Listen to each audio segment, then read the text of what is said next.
ഞാൻ ഈ നീതിന്യായ വ്യവസ്ഥയോട് ചോദിക്കുകയാണ്, പോക്സോ കേസിൽ പ്രതിയായിട്ടുള്ള എത്ര ധനാഢ്യരെ ജാമ്യം കൊടുക്കാതെ കസ്റ്റഡിയിൽ വെച്ച് ട്രയൽ നടത്തിയിട്ടുണ്ട്? പോക്സോ കേസിൽ എത്ര ധനികർ ഇന്നേ വരെ ജയിൽ ശിക്ഷ അനുഭവിച്ചിട്ടുണ്ട്? സോ ഇത് നീതിന്യായ വ്യവസ്ഥയോടുള്ള ചോദ്യങ്ങളാണ്. ചോദ്യം ചെയ്യേണ്ട സിറ്റുവേഷൻ ആയതുകൊണ്ട് മാത്രമാണ് ഞാൻ ഈ ചോദ്യങ്ങൾ ചെയ്യുന്നത്. പോക്സോ കുറ്റകൃത്യങ്ങളിൽ ഇന്ന് ബോബി ചെമ്മണ്ണൂറിൻ്റെ ബെയിൽ ആപ്ലിക്കേഷൻ ഇന്നലെ റിജക്റ്റ് ചെയ്തതിൻ്റെ പരമപ്രധാനമായ reason, he's an influential person, he may influence the witness. നമ്മുടെ ഹോബിയാണ് ഒരാളെ എങ്ങനെ കളിയാക്കാന്നുള്ളത്. ഒരാളുടെ നന്മയെക്കുറിച്ച് പറയാതെ, അല്ലെങ്കിൽ അവൻ്റെ ഉയർച്ചയെക്കുറിച്ച് പറയാതെ, അല്ലെങ്കിൽ മോശമായ കാര്യങ്ങളുണ്ടെങ്കിൽ അതിനെ പോസിറ്റീവായിട്ട് വിലയിരുത്തി അതിൽ നന്മ കാണാതെ കളിയാക്കുക, വളരെ നിഷിദ്ധമായി കളിയാക്കുക എന്നുള്ളത് നമ്മുടെ മലയാളികളുടെ ഒരു, ഞാൻ എല്ലാം അടച്ചാക്ഷേപിക്കുകയല്ല, ജനറലി ഉള്ള ഒരു ടെൻഡൻസിയാണ്. കാരണം ഈ ക്രമാതീതമായി സെക്ഷൽ ഒഫൻസ് വർദ്ധിച്ചപ്പോൾ, പ്രത്യേകിച്ച് കുട്ടികൾക്കെതിരെയുള്ള വർദ്ധിച്ചപ്പോഴാണ് നമ്മുടെ പോക്സോ നിലവിലേക്ക് വന്നത്. പോക്സോ വന്നത് കാരണം സെക്ഷൽ ഒഫൻസ് ഒരുപാട് കുറയ്ക്കാൻ സാധിച്ചു.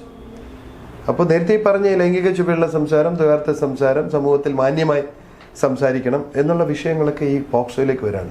പക്ഷേ പോക്സോ വന്നതോടുകൂടി മറ്റൊരു കാര്യം സംഭവിച്ചു. പോക്സോ വന്നതോടുകൂടി നമസ്കാരം, അഡ്വക്കേറ്റ് ബെയിൽദാസ്. ഇപ്പോൾ ബോബി ചെമ്മണ്ണൂർ ഹണിറോസ് വിഷയം വലിയ തോതിൽ മാധ്യമങ്ങൾ ഇടം നേടുന്ന സാഹചര്യത്തിൽ തന്നെയാണ് മലയാളത്തിലെ തന്നെ ഒരു പ്രമുഖ ചാനലിനെതിരെയും ബാലാവകാശ കമ്മീഷൻ ഒരു കേസ് എടുത്തിരിക്കുന്നത്. അതായത് ചാനലിലൂടെ അവതാരകൻ കലോത്സവത്തിന് പങ്കെടുക്കാനെത്തിയ ഒരു കുട്ടിയുമായി ബന്ധപ്പെട്ട് ചില കമൻറ്റുകൾ നടത്തുകയും അത് ഒരു റീല് പോലെ ചിത്രീകരിച്ചെടുക്കുകയും ചാനലിലെ പ്രൊമോഷന് വേണ്ടിയും അതുപോലെ തന്നെ റീച്ച് കൂട്ടാൻ വേണ്ടിയും ഉപയോഗിച്ചു എന്ന രീതിയിലൊക്കെ വിമർശനങ്ങൾ ഒരുകൊണ്ട് നടക്കുന്നുണ്ട്. പക്ഷേ അത് ഒരു കുട്ടിയാണ്, കലോത്സവ വേദിയിൽ പങ്കെടുക്കാനെത്തിയ ഒരു കുട്ടിയാണ്, സ്കൂളിൽ പഠിക്കുന്ന കുട്ടിയാണ്. പ്രണയിക്കുന്നത് പോലെ അഭിനയിക്കുകയാണ് അതിൽ ചാനൽ റിപ്പോർട്ടർ. ഇതിനെ പിന്നീട് ഒരു ചർച്ചയിൽ വെച്ച് പ്രധാന അവതാരകൻ ചോദിക്കുകയും ചില ദ്വയാർത്ഥ പ്രയോഗങ്ങൾ നടത്തുകയും ചെയ്തു എന്നുള്ളതാണ് കേസിന് ആധാരമായിട്ടുള്ളത്. അപ്പോൾ ഏത് തരത്തിൽ ആരോട് എങ്ങനെ എവിടെ വെച്ച് സംസാരിക്കണം എന്നുള്ളതിൽ ഒരു കോഡ് ഓഫ് കണ്ടക്ട് അത് മലയാളികൾ മനസ്സിലാക്കേണ്ട സമയം അതിക്രമിച്ചിരിക്കുകയാണ്. തീർച്ചയായും നമ്മൾ കേരളം വിദ്യാസമ്പന്നരുടെ നാടാണ്. പക്ഷേ ഇന്നും നമ്മൾ മലയാളികൾക്ക് എവിടെ എങ്ങനെ പ്രതികരിക്കണമെന്നുള്ള കാര്യത്തിൽ ചില ആശങ്കകളുണ്ട്. ഞാൻ പല ട്രോളുകളും കണ്ടിട്ടുണ്ട്. ഈ ലോകത്തിൽ ഏറ്റവും കൂടുതൽ കളിയാക്കാൻ കഴിവുള്ള ഒരു വർഗം നമ്മൾ മലയാളീസ് എന്നാണ് പലരും പറയാറുണ്ട്. Not even Keralites, outsiders also. നമ്മുടെ ഹോബിയാണ് ഒരാളെ എങ്ങനെ കളിയാക്കാന്നുള്ളത്. ഒരാളുടെ നന്മയെക്കുറിച്ച് പറയാതെ, അല്ലെങ്കിൽ അവൻ്റെ ഉയർച്ചയെക്കുറിച്ച് പറയാതെ, അല്ലെങ്കിൽ മോശമായ കാര്യങ്ങളുണ്ടെങ്കിൽ അതിനെ പോസിറ്റീവായിട്ട് വിലയിരുത്തി അതിൽ നന്മ കാണാതെ കളിയാക്കുക, വളരെ നിഷിദ്ധമായി കളിയാക്കുക എന്നുള്ളത് നമ്മുടെ മലയാളികളുടെ ഒരു, ഞാൻ എല്ലാം അടച്ചാക്ഷേപിക്കുകയല്ല, ജനറലി ഉള്ള ഒരു ടെൻഡൻസിയാണ്. അപ്പോൾ ഇവിടെ നമുക്കിനി ഓരോരുത്തരും എവിടെ എങ്ങനെ സംസാരിക്കണം എന്ന് പറഞ്ഞൊരു കോഡൊന്നും നമ്മുടെ ഇന്ത്യ മഹാരാജ്യം ഇതുവരെ കണ്ടുപിടിച്ചിട്ടില്ല. പക്ഷേ കോൺസ്റ്റിറ്റ്യൂഷൻ, നമ്മുടെ ഭരണഘടന വളരെ വ്യക്തമായി പറയുന്നുണ്ട്, ഈ ഭൂമിയിൽ അല്ലെങ്കിൽ ഇന്ത്യ മഹാരാജ്യത്ത് നമുക്ക് ജീവിക്കാനുള്ള അവകാശമുണ്ട്, മാന്യതയോടെ ജീവിക്കാനുള്ള അവകാശമുണ്ട്, ഇൻസൾട്ട് ചെയ്യപ്പെടാതെ ജീവിക്കാനുള്ള അവകാശമുണ്ട്, വിദ്യാഭ്യാസം നേടി ജീവിക്കാനുള്ള അവകാശമുണ്ട്, കംഫർട്ടബിളായിട്ട് ജീവിക്കാനുള്ള അവകാശമുണ്ട്, ആരോഗ്യത്തോടെ ജീവിക്കാനുള്ള അവകാശമുണ്ട്. അപ്പോൾ അനാരോഗ്യപരമായും അല്ലെങ്കിൽ നമുക്ക് ഇൻസൾട്ട് ഉളവാക്കുന്ന രീതിയിൽ നമുക്കിവിടെ അങ്ങനെ ഒരു ജീവിതം ഉണ്ടാകുകയാണെങ്കിൽ അതിന് സ്റ്റേറ്റ് ഉത്തരവാദിയാണ്. ആരോഗ്യപരമായ ജീവിതവും ഇൻസൾട്ട് ചെയ്യപ്പെടാതെയുള്ള ജീവിതവും അംഗീകരിക്കപ്പെട്ടുകൊണ്ടുള്ള ഒരു ജീവിതവും ഭരണഘടന വാഗ്ദാനം ചെയ്യുമ്പോൾ ആ വാഗ്ദാനം നിലനിർത്തേണ്ടതും ഭരണഘടനയുടെ ചുമതലയാണ്. പക്ഷേ അതൊരിക്കലും നമ്മുടെ IPCയോ CRPCയോ എവിഡൻസ് ആക്ടോ പോലെ ഒരു നിയമത്തിലൂടെ പറയപ്പെട്ടിട്ടില്ല. എന്നാൽ കാലാകാലങ്ങളിൽ നമ്മുടെ IPC 1860 IPC വന്നപ്പോൾ മുതൽ തന്നെ, അല്ലെങ്കിൽ അതിനു മുമ്പേ തന്നെ കാലാകാലങ്ങളിൽ ഉണ്ടായ ഈ ഒരു എന്താ പറയുക, ഒരു ഇൻസൾട്ടായിട്ടുള്ള ടോക്കുകൾ അത് കുറയ്ക്കാനായി, പ്രത്യേകിച്ച് സ്ത്രീകൾക്ക് പ്രൊട്ടക്ഷൻ കൊടുക്കുന്നതിനായി ചില നിയമങ്ങൾ നമ്മുടെ ഇന്ത്യൻ പീനൽ കോഡിൽ കൂട്ടിയെഴുതപ്പെട്ടു. അതിൽ വരുന്ന പ്രത്യേക ഒരു പോർഷനാണ് നമ്മുടെ പഴയ 354A, IPCയിലെ 354A. നമ്മുടെ BNS എടുക്കുകയാണെങ്കിൽ സെക്ഷൻ 75 സബ്സെക്ഷൻ 1 ക്ലോസ് 1 to 4 നമ്മളെങ്ങനെ മാന്യമായി ട്രീറ്റ് ചെയ്യപ്പെടണം എന്നുള്ളത് ഇതിനകത്താണ്. ഈ ദ്വയാർത്ഥങ്ങളും എങ്ങനെ നമ്മളോട് പെരുമാറണം, അല്ലെങ്കിൽ എങ്ങനെ നമ്മളോട് സംസാരിക്കണം, ഇക്കാര്യങ്ങളൊക്കെ വരുന്നത് ഈ 75-നുള്ളിലാണ്. ആ 75 തിളങ്ങി നിൽക്കുന്ന ഒരു സ്റ്റോറിയാണ് നമ്മുടെ ഹണി ആൻഡ് ബോച്ചെ കേസ്.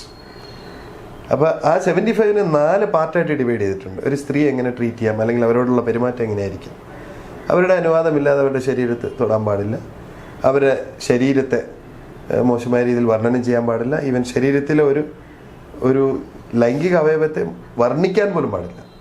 അതും ഹരാസ്മെൻറ്റിൽ വരുന്നതാണ്. അത് സെക്ഷൻ 4 ആണ്, സബ്സെക്ഷൻ 1 ക്ലോസ് 4 ആണ്.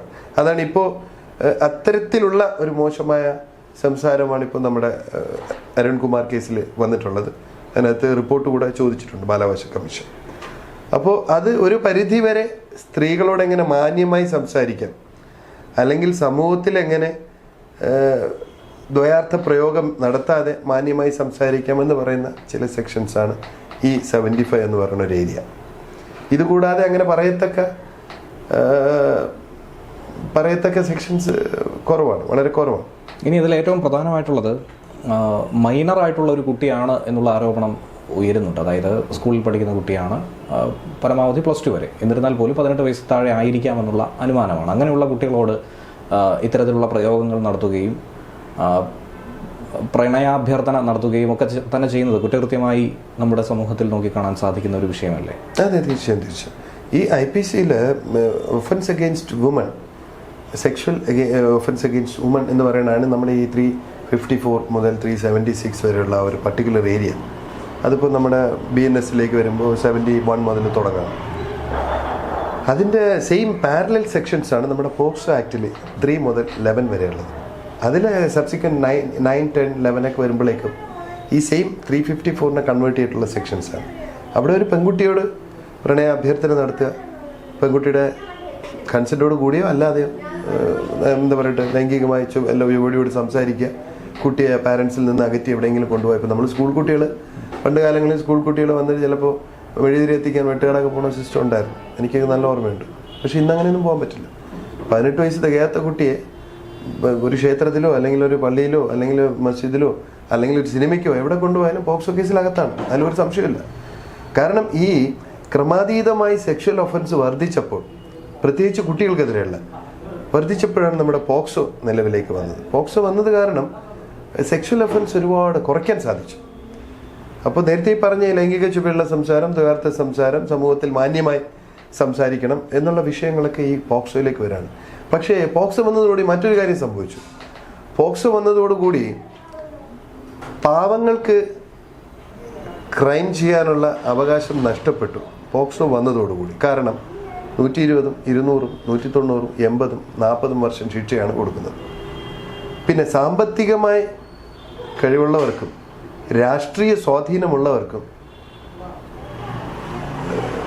ചുരുക്കി പറഞ്ഞാൽ കോടതിയുടെ കൺസെൻറ്റോട് കൂടി തന്നെ ക്രൈം ചെയ്യാനുള്ള ഒരു അവകാശം അല്ലെങ്കിൽ പോക്സോ കൃത്യങ്ങളിൽ ഏർപ്പെടാനുള്ള അവസരം കിട്ടിയോ എന്ന് ഞാൻ സംശയിക്കുന്നു. കാരണം പല പോക്സോ കേസുകളിലും നിങ്ങൾ റിപ്പോർട്ടേഴ്സ് നിങ്ങൾക്ക് കാണാൻ പറ്റും, കോടതിയുടെ വിചാരണയ്ക്ക് മുമ്പേ തന്നെ അതിൻ്റെ ആരംഭവേളകളിൽ പലപ്പോഴും കോടതിയിൽ ഉരുത്തിരിയാറുള്ളൊരു ചോദ്യമുണ്ട്, കേസ് സെറ്റിൽഡ് ആണോ എന്ന്.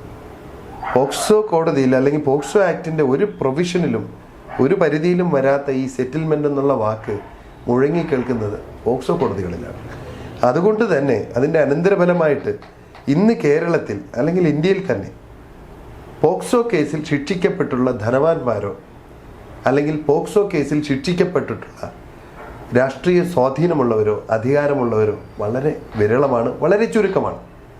പോക്സോ കേസിൽ ഇന്നേ വരെ ശിക്ഷിക്കപ്പെട്ടിട്ടുള്ളതെല്ലാം സാമ്പത്തികമായി പിന്നോക്കം നിൽക്കുന്നവരോ അധികാരമില്ലാത്ത ഒരു വർഗത്തിലെയോ വ്യക്തികൾ തന്നെയായിരിക്കും. അതുകൊണ്ട് തന്നെയാണ് ഞാൻ പറഞ്ഞത്, ഈ പോക്സോ വന്ന് നിയമത്തിലൂടെ തന്നെ പാവങ്ങളെയും ധനാഢ്യരെയും എന്താ പറയുക ഒരു വേർതിരിവുണ്ടാക്കുന്ന ഒരു നിയമമായി മാറി എന്നുള്ളതാണ് എൻ്റെ ഒരു വാസ്തവികത. അപ്പോൾ എന്തായിരുന്നാലും ഇതിൽ നിയമപരമായി നോക്കുകയാണെങ്കിൽ ഏത് രീതിയിലുള്ള ശിക്ഷാ നടപടിയായിരിക്കും ലഭിക്കുക? പോക്സോ മാറ്റേഴ്സിലാണെങ്കിൽ നമ്മൾ ഈ പറഞ്ഞ വിഷയങ്ങൾ, ഇത് നമ്മുടെ BNS-ലേക്ക് വരുമ്പോൾ അപ് ടു 3 years പണിഷ്മെൻ്റ് ആണെങ്കിൽ പോക്സോയിലേക്ക് പോകുമ്പോൾ അത് 7 years, 10 years വരെ പോകുന്നുണ്ട്. പോക്സോ കുറ്റകൃത്യങ്ങളിൽ ഇന്ന് ബോബി ചെമ്മണ്ണൂറിൻ്റെ ബെയിൽ ആപ്ലിക്കേഷൻ ഇന്നലെ റിജക്റ്റ് ചെയ്തതിൻ്റെ പരമപ്രധാനമായ reason, he is an influential person, he may influence the witness. മുഖ്യമന്ത്രിയുടെയും DGP-യുടെയും ADGP-യുടെയും നിലവിലെ കമ്മീഷണറുടെയും അനുവാദവും അനുഗ്രഹവും മേടിച്ച് ഹണി റോസ് കൊടുത്ത പരാതിയിന്മേൽ FIR രജിസ്റ്റർ ചെയ്യപ്പെട്ട കേസിന്മേൽ ബോബി ചെമ്മണ്ണൂറിനെ റിമാൻഡ് ചെയ്തപ്പോൾ മജിസ്ട്രേറ്റിൻ്റെ പ്രധാന വാചകം ഇദ്ദേഹം അഫ്ലുവൻ്റ് ആണ്, ധനാഢ്യനാണ്, ഇദ്ദേഹം സാക്ഷികളെ സ്വാധീനിക്കാൻ സാധ്യതയുണ്ട്.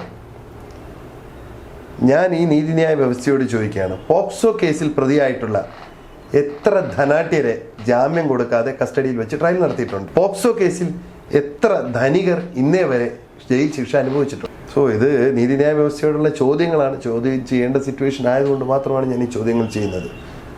കാരണം നാം കാണുന്നതല്ല യഥാർത്ഥത്തിൽ നടക്കുന്നത്. ഹണി റോസിൻ്റെ ആ ഒരൊറ്റ സ്റ്റേറ്റ്മെൻറ്റ് മതി.